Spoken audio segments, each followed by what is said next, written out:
Bonjour, bonjour à toutes et à tous, bienvenue sur KTV, Kwezi FM, le 106.9 pour un temps de parole en direct à la radio et à la télévision. Philippe Perrault, il est en charge du développement et du patrimoine de la CIM. Il est sur notre plateau, on est content de le recevoir. Philippe, bonjour. Bonjour et bonne année. Pareillement, merci d'être avec nous. Alors bonne année, oui, ça commence pas très bien avec ces intempéries, on le voit sur ces images. On a reçu la semaine dernière Nasser qui est venu s'expliquer. Il vit dans cette maison, il a vécu comment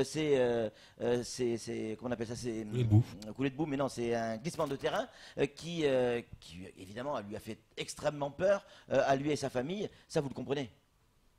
Ah, bien sûr qu'on le comprend. Oui.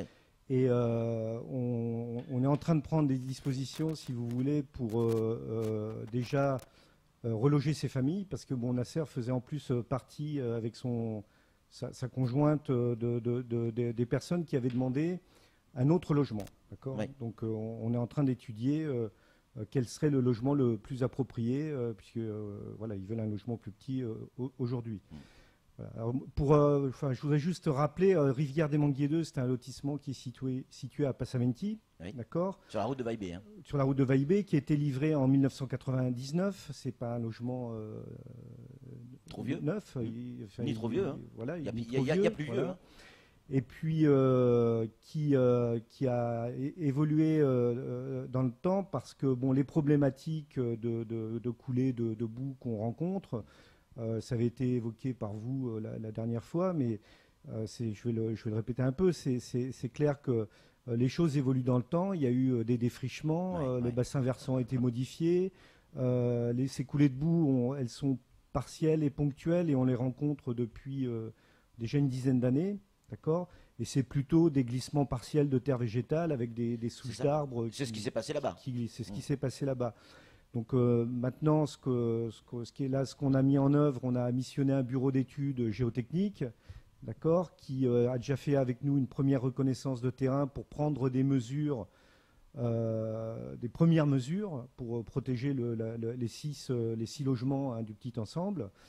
Donc, on est sur du haut de gamme là quand même, sur ces maisons, ces cases CIM là. C'est pas une simple case, c'est un joli lotissement. C'est un joli lotissement, c'est de la belle réalisation. Ce que je veux dire clairement, on n'est pas dans des bangas en tôle, on n'est pas dans la configuration de Kungu. Quand vous avez construit ces bâtiments, on est en 99, quand vous avez construit ces bâtiments, j'imagine que tout a été fait dans les règles, y compris sur les études sur le terrain, etc. etc. Qu'est-ce qui s'est passé depuis 99? On a fêté les 40 ans de la CIM. Oui. On a construit 1800 logements. D'accord. Ces lotissements, ils ont été réalisés par des professionnels de la construction et de l'aménagement, qui sont toujours à Mayotte pour la plupart, qui exercent des métiers dans d'autres sociétés aussi, ou qui sont toujours présents à la CIM. D'accord. Et il y avait l'accompagnement aussi de la DEAL, il y a eu certainement des permis de construire. Donc les choses ont été étudiées et réalisées dans les règles. Et les normes. D'accord. Et les normes. Donc il s'est passé des choses entre-temps. Voilà. Il n'y a plus un arbre à Passamenti. Maintenant, il s'est effectivement passé des choses entre-temps parce que ce qu'on disait, c'est que le bassin versant a été modifié. D'accord. Et d'ailleurs, dans les préconisations qui sont faites là, on doit intercepter les ruissellements d'eau pluviale en réalisant un fossé et on va revégétaliser en plantant des plantes anti-érosives comme le vétiver sur toute la surface en tête de talus pour le protéger, l'empêcher de glisser. Mais vous aviez déjà commencé ces travaux en plus. Donc la semaine dernière, on a évacué c'était la première urgence, c'était d'évacuer les terres végétales qui s'étaient accumulées derrière le bâtiment. Contre le bâtiment. Ça a été fait jeudi et vendredi. Ils nous l'ont confirmé. Voilà, pour éviter s'il y avait d'autres glissements de terre végétale, qu'elles viennent s'accumuler par-dessus et dépasser les allèges des fenêtres. Voilà. Et donc aujourd'hui, ça s'est fait. Bon, en général, c'est difficile à mettre en œuvre le jour même ou le lendemain. Parce que quand tout est mouillé, enfin comment dire, humide, la terre est très fluide, c'est difficile à collecter et ramasser. Et donc, en général, on attend quelques jours. Voilà. Vous êtes intervenu le jour même, puisque vous avez envoyé, selon nos informations, vous avez envoyé des agents qui ont fait des photos pour savoir exactement et pouvoir faire un rapport. On a pu intervenir avec le jour même. Le jour même, oui, mais on a pu intervenir avec les camions que 2 jours plus tard. Forcément, voilà. forcément. Voilà. Donc, que vont devenir ces gens qui aujourd'hui demandent effectivement à être relogés? Parce que retrouver ce niveau d'habitation, ça va être compliqué quand même. Alors c'est vrai qu'aujourd'hui, on a fortement diminué la vacance commerciale, d'accord, qu'on n'a plus tant de logements disponibles que ça et qui seraient en correspondance avec la localisation, par exemple, au niveau de prestations. Bon, néanmoins, on cherche et on a déjà trouvé, on a déjà 2 logements identifiés là, sur Rivière des Manguiers 2 toujours, hein, qui ont été remis en peinture ce week-end et qui sont prêts ce matin. Il y a déjà une famille qui va être logée dans un des logements. Le deuxième logement, on l'a proposé à 2 familles, mais bon, ça ne correspond pas. On va le proposer à la dernière famille du rez-de-chaussée, puisque en fait, on reloge en priorité les 4 familles du rez-de-chaussée. D'accord.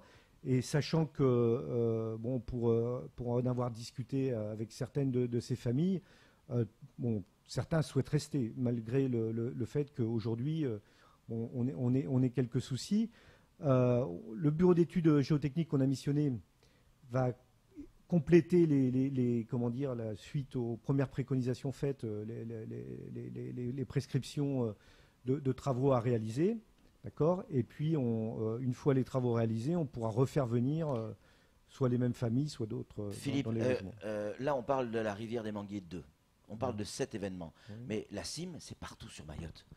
Ce problème peut arriver ailleurs et peut-être même déjà arrivé ailleurs. On nous a parlé de Bandrabois, mais ce n'était pas un logement CIM, si mes informations sont justes. Mais ça aurait pu être aussi un bâtiment CIM. Ça veut dire que ça peut arriver ailleurs. Comment vous allez arriver à gérer tout ça si la pluie continue, s'il y a de nouveaux glissements de terrain? Ma question, elle est simple. Est-ce qu'on peut anticiper là-dessus?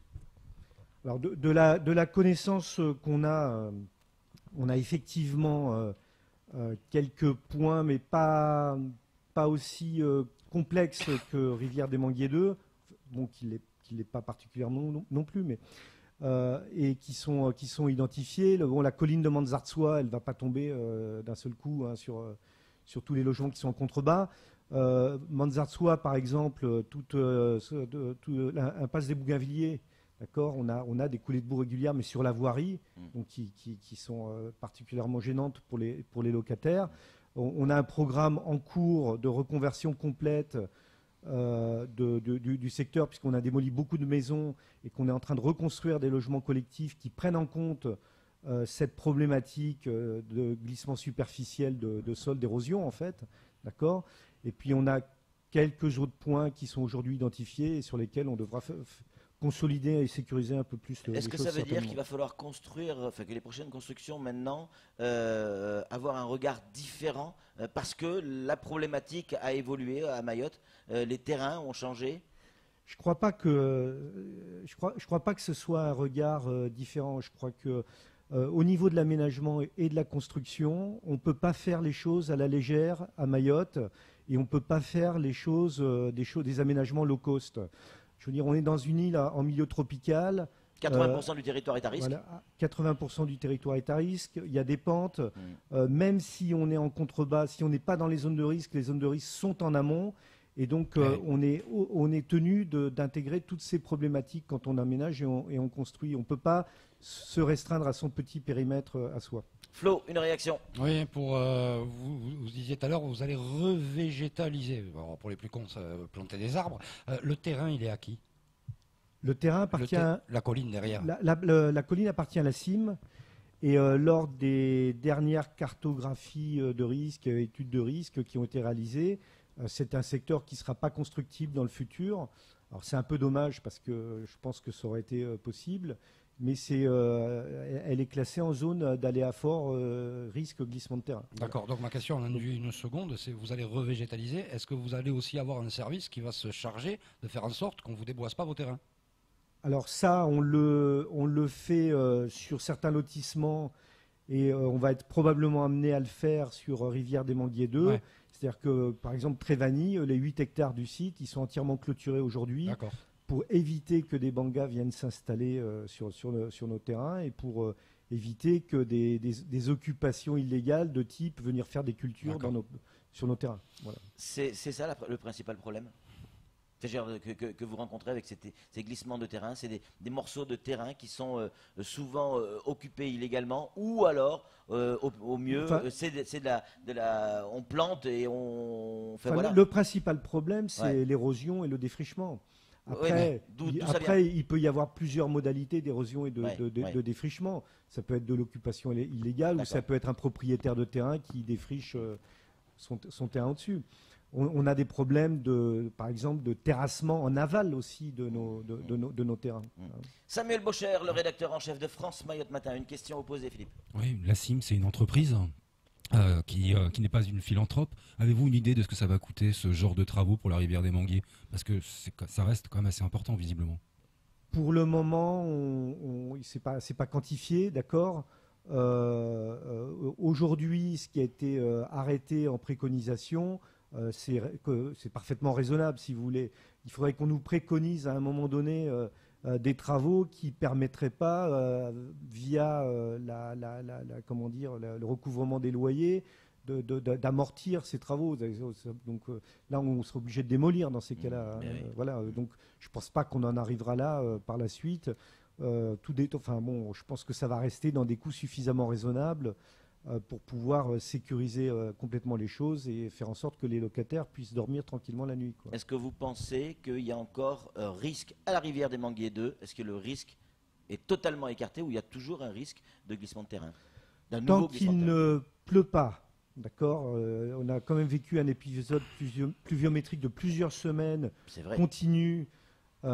Et donc, tant qu'il ne pleut pas, je pense que le risque aujourd'hui, il est nul. D'accord. Maintenant, on a évacué les terres. Là, à partir d'aujourd'hui, on doit réaliser ce fossé qui va intercepter les eaux pluviales. Et si on trouve suffisamment de vétiver, dans la semaine, on aura planté le vétiver et surtout toute la petite planaise de tête de talus. Voilà. La CIM est sur le coup, on peut dire ça comme ça? Elle l'est toujours. Alors après, effectivement, il faut que les gens ils peuvent aller secouer le cocotier chez Quasi, mais ils peuvent aussi venir s'adresser à la direction de la CIM, parce qu'ils ne sont pas venus nous voir. Alors, ils sont passés par le personnel qui fait son travail, mais parfois certaines personnes viennent à l'accueil, ils demandent d'avoir quelqu'un de la direction et on se déplace et on les reçoit tout de suite. Voilà. Merci beaucoup Philippe Perrault. On sait que c'est compliqué avec cet aménagement, avec ce que nos terrains subissent et notamment ces pluies, mais on n'a pas le choix, vous le disiez tout à l'heure, ça a été dit également sur ce plateau, 80% de notre territoire est une zone à risque. Peut-être qu'il va falloir construire différemment en tenant compte d'un certain nombre d'éléments. C'est tout pour ce temps de parole. Tout de suite, la suite de nos programmes.